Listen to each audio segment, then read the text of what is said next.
Hello guys! இன்னைக்கு big பாஸ்ல அதாவது கானா ஆட்சி, அப்புறம் தர்பீஸ் ஆட்சி அப்படின்னு 2 அரசவை இருக்கு. அந்த 2 அரசவையிலயும் 2 மன்னர்களையுமே மாத்திட்டாங்க. அதாவது கானா வினோத் அவர் தான் நேத்து இருந்தாரு. அவருக்கு பதிலா விக்கல்ஸ கானா அரசவைக்கும், தர்பீஸ்க்கு பதிலா விஜே பாரு இவங்கள மகாராணியாகவும் மாத்திட்டாங்க. அப்படி 2 ஆட்சியுமே இப்போ ரொம்பவே டஃப்பா இருக்கு. இந்த டைம்ல கானா ஆட்சியில இருக்கிற கானா வினோத் இவருக்கும், தர்பீஸ் ஆட்சியில இருக்க தர்பீஸ் இவங்க 2 பேருக்கும் இடையில பிரச்சனைகள் வருது. அப்படி இருக்கும் பட்சத்தில கண்ணழகி மகாராணி இவங்க மன்னிப்பு கேட்க சொல்றாங்க தர்பீஸ.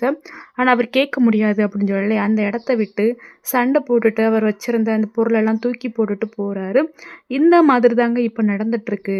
அந்த மாதிரி ஒரு பெரிய ஃபைட்டாக தான் ஒரு ஃபன்னா கொண்டு போறதையும் ஃபைட் பண்ணி அந்த கேமே ஸ்பாயில் பண்ணிடுறாங்க. இந்த மாதிரி தாங்க நடந்துட்டுருக்கு.